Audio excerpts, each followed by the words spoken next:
प्रिय भैया बहनों, हम लोग कक्षा 12 शासक और इतिवृत्त के बारे में पढ़ रहे हैं। इसमें हम लोग मुग़ल दरबार के बारे में अध्ययन कर रहे हैं। मुग़ल के दरबार में देखते हैं जिस तरह भारत में 1526 ईस्वी में मुग़लों की नींव पड़ती है, तो 1526 ईस्वी में बाबर द्वारा पानीपत के प्रथम मैदान पर इब्राहिम लोदी को पराजित करके एक नए राजवंश की नींव पड़ी, जिसको हम मुग़ल वंश बोलते हैं।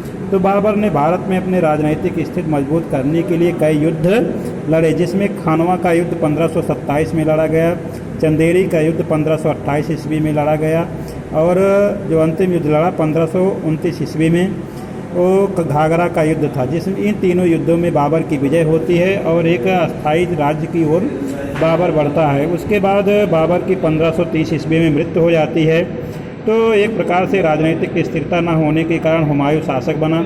हुमायूं के शासनकाल जो 1530 से लेकर के 1540 ईस्वी तक रहा, तो 1540 ईस्वी में उसको उस समय भारत में शेरशाह सूरी नामक अपने आधिपत्य स्थापित करने के लिए हुमायूं से युद्ध करना पड़ा। और हुमायूं को 2 बार युद्धों में पराजित हुआ। एक चौसा का युद्ध जो 1539 ईस्वी में लड़ा, जिसमें हुमायूं की भी पराजय हुई। दूसरा कन्नौज का युद्ध 1540 ईस्वी में लड़ा गया, उसमें भी हुमायूं की पराजय हुई और उसे जो है भारत निष्कासित होना पड़ा और उसे ईरान जा कर के वहाँ रहना पड़ा कुछ समय के लिए। जो है बाबर जब से सूरी वंशों की राजनीतिक स्थिरता आना प्रारंभ हो गई, तो भारत में पुनः जो है 1555 ईस्वी में हुमायूं ने शेरशाह सूरी के उत्तराधिकारियों को अर्थात महमूद सूरी को पराजित करके पुनः सिंध के युद्ध में पुनः हुमायूं ने जो है भारत पर आधिपत्य स्थापित कर लिया। इस तरह जो है हुमायूं ने लेकिन अधिक लंबे कालखंड तक शासन नहीं कर पाया और 1556 ईस्वी में उसकी मृत्यु हो जाती। कहा जाता है कि पुस्तकालय की सीढ़ियों से गिर ऐसा प्रतीत होता है कि हुमायूं अधिक शासन नहीं कर पाया और 1555 ईस्वी से 1556 ईस्वी में जो है 1556 ईस्वी में पुस्तकालय की सीढ़ियों से लुढ़क करके उसकी मृत्यु हो जाती है। इस प्रकार देखा जाए तो हुमायूं का शासनकाल बहुत अस्थायी तो नहीं रहा, वह अधिकांश लंबे कालखंड तक जो है युद्ध में ही व्यस्त रहा। उसके बाद उसका पुत्र 1556 ईस्वी में शासक हुआ, जिसका नाम अकबर था। अकबर को भी जो है युद्ध लड़ना पड़ा पानीपत के द्वितीय युद्ध में, जिसमें अफगान शासक हेमू ने दिल्ली पर आधिपत्य स्थापित कर लिया था और 1556 ईस्वी में पानीपत के द्वितीय युद्ध में उनको पराजित करके पुनः जो है दिल्ली पर एक अस्थायित्व शासन की स्थापना की। अकबर ने भारत के कई छोटे छोटे राज्य जो उस समय स्वतंत्र हो गए थे, तो उनको पराजित करके एक विशाल साम्राज्य की स्थापना की और उन्होंने हिंदू धर्म को एकीकरण करने के लिए एक नए धर्म का प्रचलन भी किया, जिससे आप लोग जानते हैं कि उस धर्म का हिंदू धर्म के कई लोगों को अपने राजकाज में भी लगे, उच्च पदों पर भी मनसबदारी प्रथा प्रारंभ की। इस तरह उन्होंने अपने राज्य को सुदृढ़ किया, जो अकबर की इतिवृत्तियाँ दी गई इस किताब में दी गई हैं।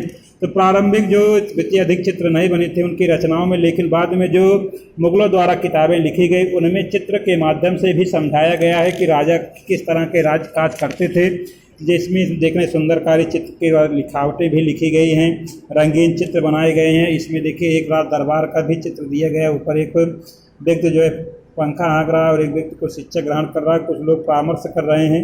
इस तरह के चित्र जो है यह एक मुग़ल का किताब खाना है जहाँ पर लोग अध्ययन करते थे। इस तरह के तस्वीर की प्रशंसा भी की गई है।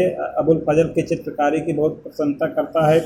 उसके बाद अकबरनामा, बादशाहनामा, जो उस समय की महत्वपूर्ण कृतियाँ थी, जो शासक के शासनकाल के बारे में इसमें वर्णन किया गया है और इसमें चित्रों के माध्यम से भी समझाने का प्रयास किया गया है कि इस तरह के चित्र बने हुए हैं, जिसमें जहांगीर अपने पिता अकबर का जो है फोटो लेकर के इस तरह का चित्र इसमें प्रदर्शित किया गया और उसमें दीप्तमान चित्र का वर्णन किया गया। इसके बारे में भी आदर्श राज किस तरह दैविक प्रकाश पड़ता है, इस तरह के इसमें वर्णन किया गया। इसमें भी देख रहे हैं कि राज्य के न्यायप्रिय की एक राज्यसभा लगी हुई, राज्यसभा में राजा है जो है निर्णय करने का प्रयास करता है। तो इसमें देख रहे हैं एक चित्र में शेर का चित्र है, बगल में गाय का भी चित्र दिया गया, अर्थात इससे यह प्रतीत होता है कि राजा सबके लिए, चाहे सबल व्यक्ति हो चाहे निर्बल व्यक्ति हो, सबके साथ न्याय एक जैसा करता था। और यहाँ जो जहांगीर द्वारा न्याय की जंजीर के चित्र के इस तरह का वर्णन किया गया, जो न्याय की जंजीर होती थी, कोई भी व्यक्ति न्याय के लिए जंजीर को, जिसमें घंटियाँ लगी होती थी, घंटियाँ ये जंजीर सोने की बनी होती थी, इसमें लगभग 62 घंटियाँ लगी हुई थी और इसको जो है घंटी बजा करके जो है न्याय की पुकार कर सकता है। और इसमें राजा को देख रहे हैं शेर और बकरी का भी चित्र दिया गया है इसमें, अर्थात सबल और निर्बल के लिए समान न्याय होगा। और यहाँ दरिद्रता के प्रतीक को तीर से मारते हुए दिखाया गया, अर्थात दरिद्रता को किस तरह दूर किया जाता है अकबर द्वारा, इसके बारे में चित्र के माध्यम से भी समझाया गया है। किस तरह सामाजिक अनुबंध के रूप में न्यायपूर्ण प्रस्तुतता होती थी। सामाजिक अनुबंध न्यायपूर्ण प्रस्तुतता मतलब इसमें अबुल फजल अकबरनामा बादशाहनामा में इस तरह के प्रजा के चारों तत्वों को जिसमें दिया भी गया है, जो प्रजा के 4 सत्यों की रक्षा करता है, जिसमें जीवन, धन, सम्मान और विश्वास, इन सब का पालन जो है राजा करता है। इसमें सबके लिए समान न्याय की व्यवस्था, राजा के पास सभी समान थे, चाहे वह उच्च वर्ग का हो, चाहे सबल हो, चाहे निर्बल हो। ये चित्र के माध्यम से प्रदर्शित करने का प्रयास इसमें किया गया है। तो भारत की जो उस समय मुगलों की राजधानी आगरा थी, लेकिन बाद में अकबर ने एक नई राजधानी परिवर्तित करने का प्रयास किया जो बुलंद फतेहपुर सीकरी है। फतेहपुर सीकरी अकबर द्वारा बनाई गई नई राजधानी होती है, जिसमें एक बुलंद दरवाज़ा बनवाया गया जो दक्षिण भारत के विजय के प्रतीक रूप में बनवाया गया था। यह जो है बुलंद दरवाज़ा का चित्र इसमें प्रदर्शित किया गया है। फतेहपुर सीकरी जो आगरा के ही कुछ किलोमीटर दूरी पर स्थित है, मथुरा के रोड पर। तो प्रिय भैया बहनों, हम लोग आज इतना ही अध्ययन करेंगे, कल आगे पढ़ेंगे।